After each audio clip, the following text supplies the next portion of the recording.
अस्सलाम वालेकुम, आदाब नाजरीन, आप देख रहे हैं एटीएन न्यूज़। मैं हूं आपका मेज़बान किफ़ायतुल्लाह सईद। इस वक्त ठीक डोडा हेड क्वार्टर से आपके साथ मुखातिब लाइव जुड़ा हूं।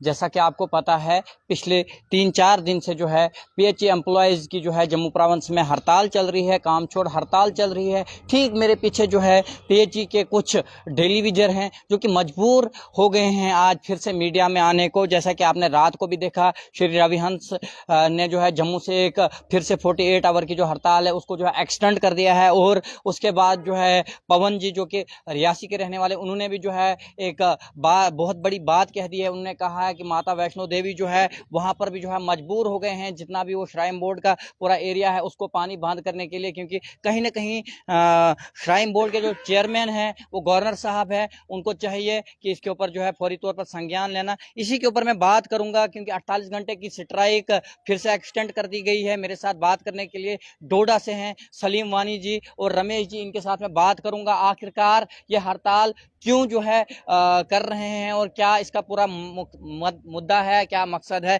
मैं पहले बात करूंगा सलीम वानी जी से। सलीम जी, आपका बहुत बहुत स्वागत है एटीएन न्यूज़ पे। सर, पहले मैं किफ़ायतुल्लाह साहब आपके चैनल का शुक्रिया अदा करता हूं कि आप ये जो हम गरीब डेली विजन की जो आवाज़ है ये आला हुक्मरानों तक पहुंचाते हैं।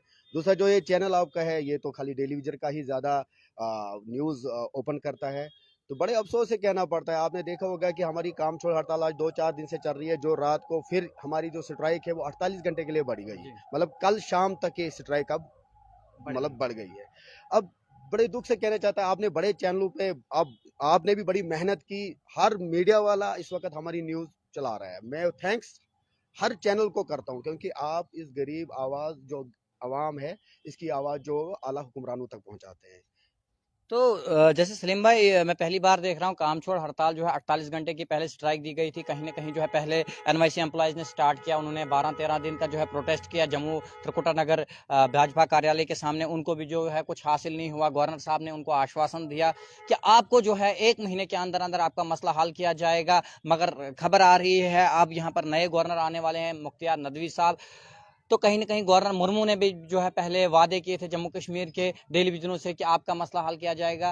क्या आपको लगता है कि इस तरह ये मसले हल होंगे? सर, पहले मैं इस बात का जवाब दूंगा कि ये आज की बात नहीं है। बीजेपी को तो अभी 8 या 9 साल हुए काम करते हुए जम्मू कश्मीर में, क्योंकि पहले ये स्टेट हुआ करती थी। जब यहाँ पर कांग्रेस सरकार थी, दिल्ली में कांग्रेस सरकार थी और यहाँ पर भी कोलिशन सरकार कांग्रेस बनाती थी, उस वक़्त से हम डेली विजनों के साथ बड़ा जुल्म हो रहा है। ठीक, उसके बाद अब बीजेपी आ गई, वो भी अभी पूरे इंडिया में इस वक्त उनकी हुकूमत है, पूरे हिंदुस्तान में उनकी हुकूमत है, दिल्ली से लेके कन्याकुमारी तक उनकी हुकूमत है। बड़े अफसोस से कहना पड़ता है, जो ही कोई गवर्नर, जब से यहाँ पर स्टेट को यूटी में तब्दील किया गया है, 370 को तोड़ा गया है, उस वक़्त से लेके जब यहाँ पर अमित शाह साहब जो दिल्ली में हैं, वो संभालते हैं हमारी जे.एंड.के यूटी को। बड़े अफसोस से कहना पड़ता है, जो ही किसी गवर्नर की समझ में आता है डेली विजरों का किस्सा, उसी वक़्त उसका ट्रांसफ़र हो जाता है। ये बड़े अफ़सोस से कहना पड़ता है। या तो ये सियासतदानी गलत है, तो या तो हम लोग ही गलत है। आपने सर, जिस तरह आपने सियासतदान की बात की, अभी तो जम्मू कश्मीर में कोई भी सियासतदान जो है अपनी तरीके से काम नहीं कर रहा है। यहाँ पर जो है गवर्नर रोल चल रहा है इस वक्त। अगर बात करें हम सियासत की, तो यहाँ पर जो है अभी जो चल रहा है भाजपा कार्यालय से ही चल रहा है, क्योंकि कहीं ना कहीं जो है यहाँ पर यूटी गवर्नमेंट चल रही है और दिल्ली से ही सभी चीजें चल सर रही वो तो ठीक है, मैं तो वही कह रहा हूँ। ये जो हमारे गवर्नर साहब मुर्मू साहब थे या इस वक्त मनोज सिन्हा साहब है, ये दिल्ली से जब इनको यहाँ पर डिप्यूट किया जाता है जम्मू कश्मीर के लिए, इनको क्या कहा जाता है? दिल्ली से क्या क्या इंटरव्यू देते हैं? वो जो सियासतदान है वो क्या बोलते हैं? ये जी विकास पुरुष हैं, ये बहुत बड़े आदमी हैं, बहुत सियासत जानने वाले हैं, ये जम्मू कश्मीर स्टेट को वो चांद की चिड़िया बनाएंगे। मुझको ये बताओ, यही है? मसा उनको जे.एंड.के की समझ आ जाती है कि जे.एंड.के में है क्या, डेली विजरों के साथ क्या है, यहाँ पर परमानेंट मुलाजमों के साथ क्या है, अवाम के साथ है, मतलब अवाम के साथ क्या है, तो उसी वक्त उसको ट्रांसफर किया जाता है। आपने देखा होगा, आप ही जितने भी मीडिया वाले, इस वक्त वही रूमर चल रहा है कि यहाँ पर जो अब नया हमारे गवर्नर साहब आ रहे हैं, अब मुख्तियार अब्बास नकवी। आप मुझको ये चीज बताओ, ये मनोज सिन्हा साहब ने बोला था 1 महीने के अंदर अंदर डेली विजरों का मसला हल होगा, तो अब उसको यहाँ से उठा लेंगे, अब दूसरा गवर्नर आएगा, तो इसका मतलब क्या हुआ? ये तो हमको धोखा ही दे रहे हैं ना। जब तक उनको समझ आ जाएगी वही वही वही सर, अब ये तो इसका मतलब है कि सियासतदान ही हमको धोखा दे रहे हैं। इस वक्त सबसे बड़ी कुर्सी चेयर जो है, ठीक, वो अमित शाह जी है, जनाब मोदी साहब है, और जे.एंड.के से अगर कोई है वो जनाब इस वक्त जितेंद्र सिंह साहब जो है वो बड़ी कुर्सी पे बैठे हैं। एक स्लो पॉइजन है, ये फेंकी हुई पिछले सरकारों की हड्डी है। अगर कहीं न कहीं बात की जाए पिछले सरकारों ने कम से कम आप लोगों को खड़ा तो किया था अपना हक मांगने के लिए। अगर उन्होंने खड़ा नहीं किया होता तो आज आप हक नहीं मांग सकते। क्या कहना होगा आपका जितेंद्र सिंह जी के उस बयान के ऊपर? सर मैं तो देखो, वो तो एक बहुत बड़ी चेयर है, हमने वोट किया है, हमने ही पहुंचाया है वो इस वक्त दिल्ली में। अगर वो बैठे हैं कुर्सी पे, वो हमने ही पहुंचाया, हम डेली विजरू ने ही पहुंचाया है, ठीक। लेकिन उनको ये पता नहीं मैं किस कुर्सी पे बैठा हूं। उनको ये नजर आ रहा है जो भी जम्मू कश्मीर में सरकारों का ये पॉइजन है, हम मानते हैं, ठीक जनाब। आप मुझको बताओ, बीजेपी तो जम्मू प्रोविंस में कोई सीट ही नहीं लेती थी, आज तो वो पूरे इक़्तिदार में है, इनका ही गवर्नर, इनका ही सब कुछ चल रहा है। तो उसके बावजूद वो कैसे कह सकते हैं कि ये स्लो पॉइजन है? अगर हमने वोट नहीं किया होता, उसको भी ये पता नहीं होता कि मैं किस जगह पे खड़ा हूं। वो भी हमारे साथ ही खड़ा होता, बैठा होता घर में चुपचाप करके, क्योंकि उसका नाम डॉक्टरी में भी इतना बड़ा नहीं था कि उसके पास पेशेंट इतने हैं। जैसे इस वक्त आप किसी बड़े डॉक्टर का नाम लो, कितना उसकी रेपुटेशन होती है। जितेंद्र साहब की अगर रेपुटेशन इस वक्त बनी है, वो हम डेली विजरू ने बनाई है। जिस वक्त जितनी भी बीजेपी की इस वक्त इक़्तिदार में लाओ, हम आपका मसला हल करेंगे। इस वक्त वो भूल गए हैं। नहीं, अभी भी रविंदर रैना जी जो हैं बीजेपी के प्रेसिडेंट, स्टेट प्रेसिडेंट, वो कहते हैं कि अगर हमारी हुकूमत आएगी तो हम जो है डिवीजन का मसला हल करेंगे। नंबर 2, उनका ये कहना है कि जम्मू कश्मीर में हम 55 से पार सीटें लेंगे।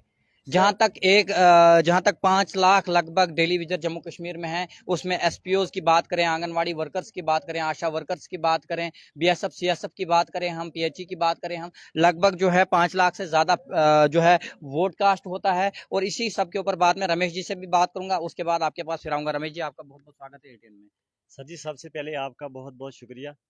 मैं आपको ये बात करें जो आपने मतलब बात बताई, मैं इसका ये जवाब मैं यही चाहता था। वैसे कहने का ये मतलब है कि जब स्टेट थी उस वक्त भी गवर्नर रूल में 59,000 लोग जो है वो रेगुलाइजेशन हुए। क्योंकि उस वक्त जब स्टेट थी तो वो क्यों करने देते, क्योंकि वो तो आपको पता है गवर्नर सब सीएम के रूल से चलता था। उस वक्त तो कोई कमांड नहीं चलती थी, मतलब जो करते वो यही करते स्टेट वाले।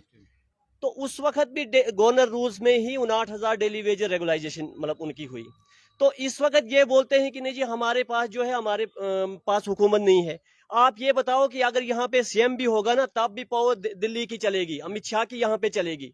ये किसको ये पागल बनाना है दूसरे बंदे को। इस वक्त जो है वो पागल नहीं हो सकते हैं जो हमारे बंदे हैं ना। ये अगर सही तौर पे देखेंगे, चाहे हमारे रैना साहब, मैंने बोला कि 25 के 25 ही जो इस वक्त जो हमने पीछे असेंबली में जिता के उनको भेजा था, हम ये बताते हैं कि वो मिलके या वो सोच के जाएं। अगर उन्हें 25 के बदले 50 लेनी है, वो इस वक्त सोचें कि हाँ जी इस वक्त पूरी ही दिल्ली की मतलब हुकूमत यहाँ पे चल रही है।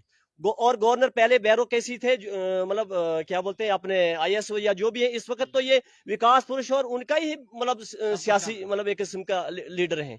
अगर ये चाहेंगे तो जब 370 को इन्होंने जो कभी हो ही नहीं सकता था, रातों रात इन्होंने उठाया। हमारा हाँ, नोटबंदी रातों रात हुई। ये तो कोई वो बात ही नहीं है कि हाँ जी इसका अगर ये करेंगे, इनको तो डबल बेनिफिट इसका मिलेगा। ये बार बार ये बोलते हैं जी जो हम कोशिश कर रहे हैं 75 रुपए। आपको पता है कि अगर 5 साल के बाद ऑलरेडी रिवाइज होता है।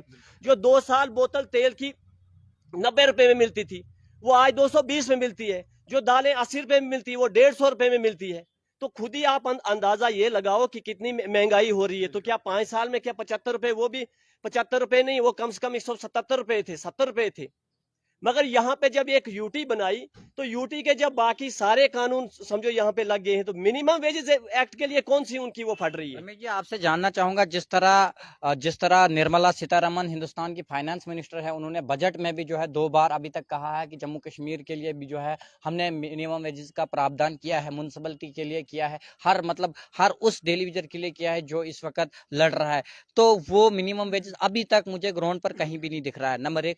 नंबर 2, जो जो पीडीडी के हमारे आरजी मुलाजमीन हैं, उनके लिए कहा गया कि हमने 12,000 लोगों को परमानेंट करना है। तो वो भी अभी तक नहीं हुए। क्या ये सब्ज बाग आपको दिखा रहे हैं कि कहीं पर रियलिटी भी है?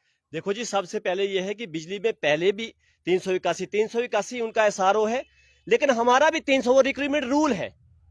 वो 99 में उसको चेंज किया था, फिर 180 हो गया था। वो जो रूल्स है वो हमारे पास भी रूल है, लेकिन अगर उन्हें 12,000 की अप्रूवल दी, चलो वो डीपीसी कर रहे हैं, आस्ता आस्ता वो चीफ इंजीनियर के पाले में गए हैं। अगर उस तरह हमारा भी करते तो हम भी अपने चीफ इंजीनियर को पकड़ते, लेकिन हमारे जब कमिश्नर साहब को भी पावर नहीं दी है इन्होंने, कमिश्नर चीफ इंजीनियर की तो बात ही नहीं है।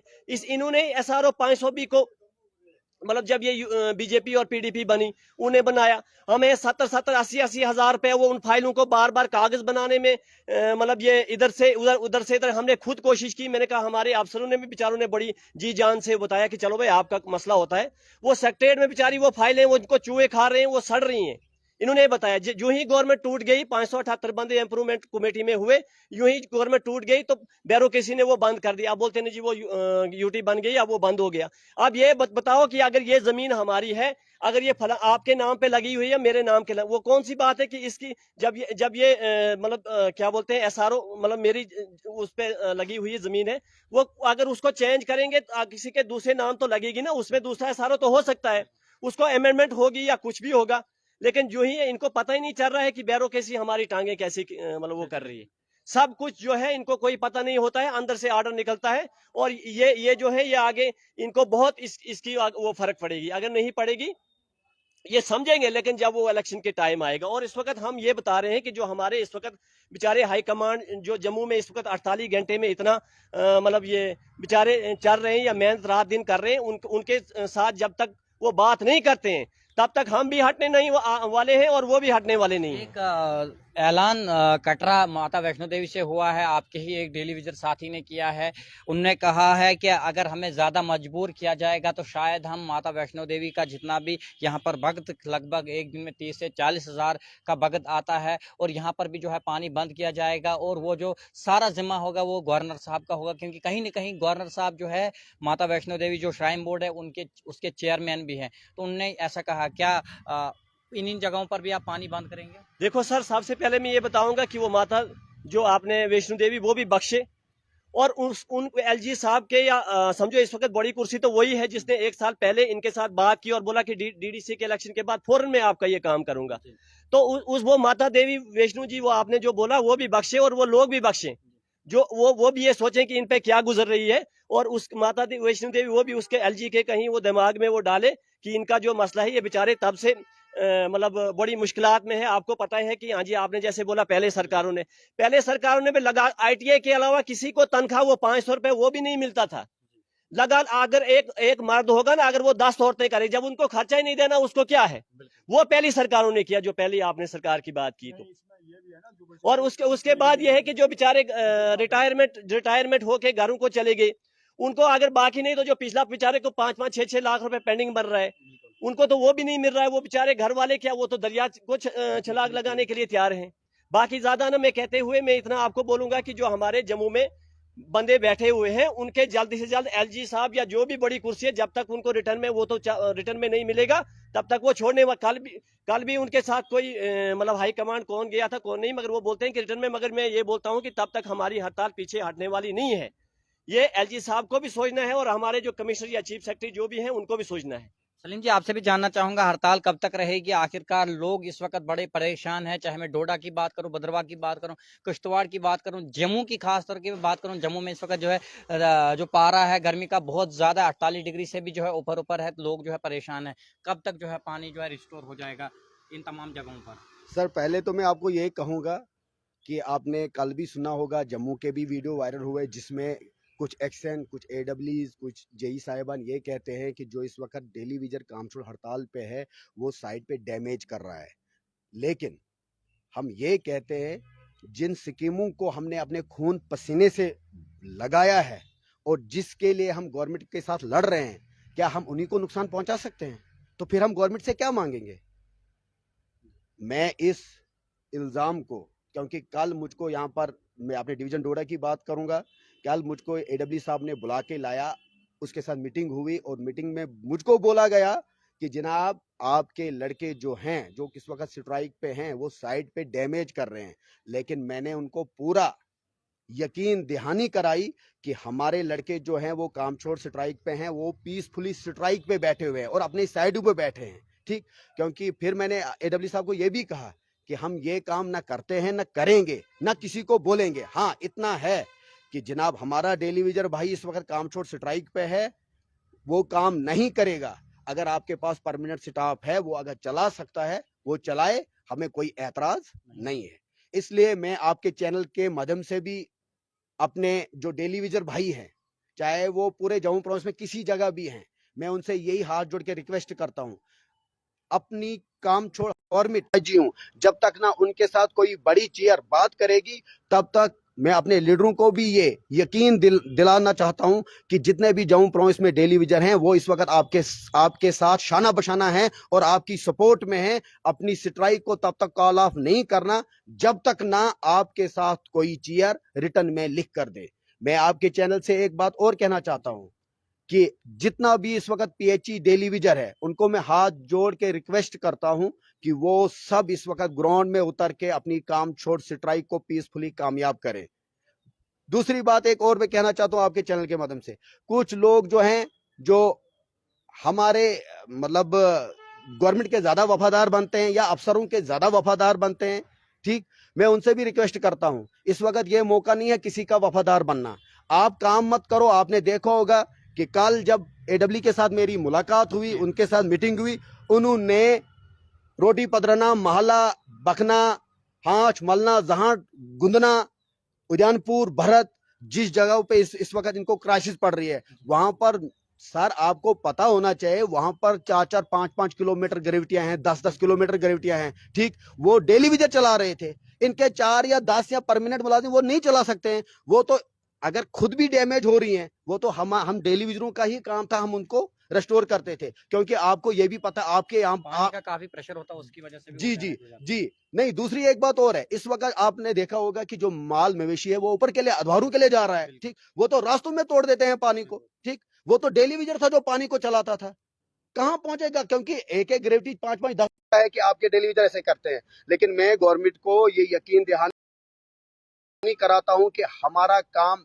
डैमेज करने का नहीं है, हमारा काम ये है, हम काम छोड़ स्ट्राइक पे बैठे हैं, हम ये देखना चाहते हैं कि पूरे जम्मू प्रोविंस में पानी कौन चलाएगा। हम ये देखना चाहते हैं कि इनके पास मैन पावर कितनी है। बहुत बहुत शुक्रिया। मेरे साथ डोडा से सलीम वानी रमेश जी, जिनका ये कहना है कि हम काम छोड़ हड़ताल पर इस वक्त फिलहाल है और हम तब तक काम नहीं करेंगे जब तक ना हमारे साथ कोई बड़ी चेयर आकर बात करेगी, क्योंकि कहीं न कहीं इनके साथ जो है बदसलूकी की गई है अभी तक, और इनमें से जो है बहुत सारे लोगों को जो है रिटायर कर दिया गया है, जिनको जो है किसी भी किस्म का कोई भी मुआवजा नहीं मिला है, काफ़ी परेशान है। और इनको भी ये जो है, बाकी लोग भी इनको ये कहीं न कहीं ये टेंशन सता रही है कि कहीं न कहीं अगर हमें भी जो है रिटायर कर दिया जाएगा तो फिर हमारे बच्चे कहाँ जाएँगे। एटीएन न्यूज़ के साथ रहने के लिए बहुत-बहुत शुक्रिया। खुदा हाफ़िज़। वीडियो को ज़्यादा से ज़्यादा शेयर कीजिए।